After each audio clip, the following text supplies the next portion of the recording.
जिस संविधान सभा में संविधान बनाया गया, उस संविधान सभा के आखिरी सेशन में डॉक्टर राजेंद्र प्रसाद ने कहा था कि राष्ट्रगीत और राष्ट्रगान दोनों को बराबरी का दर्जा दिया जाएगा, और तब संविधान सभा के सभी सदस्यों ने गाया। और मैं तमाम मौलानाओं के नाम भी गिनवा दूंगा जिन्होंने वंदे मातरम गाया। लेकिन एक सवाल पर इतना क्यों बौखलाए रशीदी जी?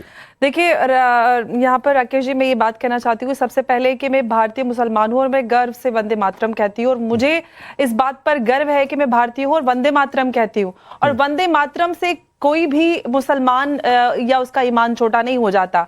इस्लाम जरूर जो हम शिर्क की बात करता है, हम यहाँ पर शिर्क कैसे हो जाता है? वंदे मातरम का मतलब है कि आप अपनी मातृभूमि को सलाम करते हो। हर इंसान अपनी माँ से मोहब्बत करता है, अपने देश से मोहब्बत करता है। तो यहाँ पर किसी को कैसे एतराज होता है कि आप वंदे मातरम कहते हैं? वंदे मातरम पे राजनीति उस वक्त अगर मौलाना आजाद का ईमान खतरे में नहीं आया, तो आज यहाँ पर रशीदी साहब का ईमान खतरे में कैसे आ जाता है? आज के मुसलमान का ईमान कैसे खतरे में आ जाता है? जब आजादी की लड़ाइयां लड़ाई गई तो वहां पर जितने लोग कलकत्ता में, वेस्ट बंगाल में गिरफ्तार हुए थे, उसमें उन जवानों में मुसलमान भी शामिल थे। तो जो 19वीं सदी के मुसलमान और आज 2000 जो दशक ये चल रहा है ईस्वी, उसके मुसलमानों में फर्क कैसे आ गया? कैसे भारत का मुसलमान बदल गया? आज के मुसलमान में क्यों रशीदी जी विरोध क्यों कर रहे हैं? एग्जैक्टली यही राजनीति क्यों कर रहे हैं? ये विरोध क्यों कर रहे हैं? ये क्यों कह रहे हैं ईमान के खिलाफ? क्यों कह रहे हैं मेरे ईमान के खिलाफ है? राजनीति के लिए, क्योंकि उससे पहले भारतीय मुसलमान का राजनीतिकरण नहीं हुआ था। आप आजादी में वंदे मातरम कह के सब नारा लगाते थे। आज यहाँ पर आप वंदे मातरम ना कहकर भारत के विभाजन की आवाज लगा रहे। मुझे इस बात से एतराज है कि अगर जब 1950 में संविधान सभा में जब ये बराबर का राष्ट्रगान का स्टेटस दिया गया, तो आप जब राष्ट्रगान गाते हो तो आपको वंदे मातरम से क्या एतराज हो सकता है? कॉन्स्टिट्यूशन। आप जवाब दीजिए, आप काउंटर करिए रशीदी जी। मैं एक चीज और बस आप 1 मिनट का जवाब दीजिएगा। एक चीज बस, एक राइडर ऐड कर देता हूं इसमें। इन्होंने कहा ना इसका इस्लाम से कोई लेना देना नहीं, जो अंबर जैदी कह रही हैं। अब मुझे बता दीजिए, आप कह रहे हैं कि ये मुसलमान के ईमान के खिलाफ है आपकी परिभाषा के हिसाब से, तो क्या देवबंद के मौलाना महमूद हसन, मौलाना महमूद उनकी चिट्ठी, खान अब्दुल गफ्फार खान, शौकत अली, मोहम्मद अली जौहर और मौलाना हसरत मोहानी और अशफाक उल्लाह खान, क्या ये मुसलमान नहीं थे? देखिए, दो चीजें सुनिए। जो मुसलमान अल्लाह के सामने नहीं झुकता वो किसी के भी सामने झुक सकता है। झुकने की बात कहां से? नंबर ये सारे के सारे मैं बीच में नहीं बोला, सेनानियों का मैं बीच में नहीं बोला, ये खारिज कर देंगे। मैं बीच में नहीं बोला, ये बड़ी बदतमीजी की बात है। आप बदतमीजी की बात मत कीजिए ना। सुनिए, धैर्य से सुनिए। दूसरी बात, अभी इन्होंने कहा कि क्या वो मुसलमान नहीं था, आपने मौलाना महमूद हसन का नाम ले दिया, हालांकि नाम नहीं ले पाया आप। मैं आपसे बताता हूं 1937 में मौलाना अबुल कलाम आजाद, मौलाना हसरत मोहानी, मौलाना महमूद उल हसन मदनी, इन तमाम लोगों ने बाकायदा कांग्रेस को एक चिट्ठी लिखी और कहा कि ये हमारे आस्था के खिलाफ है। 1937 में कांग्रेस ने एक रेजोल्यूशन पास किया और कहा कि जिन पंक्तियों से आपको ऐतराज है उसको हम हटा रहे हैं और जंग आजादी में ये पंक्तियां नहीं गाई जाएंगी। 1947 का रेजोल्यूशन उठाकर देख लीजिए। जिन लोगों को हिस्ट्री का पता नहीं, ज्ञान नहीं, वो इस तरह की बातें छोंकते हैं। उनको पता ही नहीं है कि 19वीं सदी, 19वीं सदी, 20वीं सदी, पता ही नहीं कुछ। अरे ये जानकारी क्या मतलब है? क्या मतलब है? तड़का समझ लीजिए। दूसरी बात, मैं फिर कह रहा हूं, देखिए कुछ चीजें हैं इसमें, मैं अगर कहें तो मैं वो पंक्तियां मैं आपको बता सकता हूं। वंदे मातरम से शब्द से दिक्कत है आपको?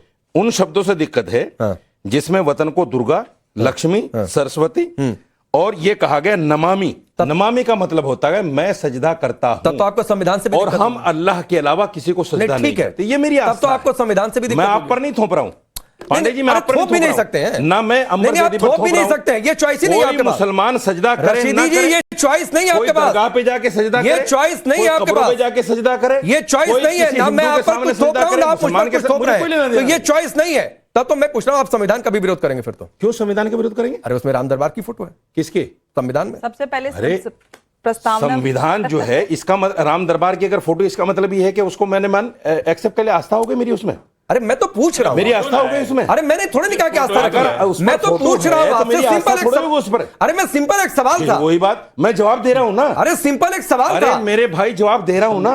अगर उसमें राम दरबार की फोटो तो मेरी आस्था थोड़ा ही उसमें। अरे फिर मैंने कब कहा कि आस्था? वही राम दरबार वाला जो हमारा संविधान है वही कहता है कि हर मुसलमान को आजादी है।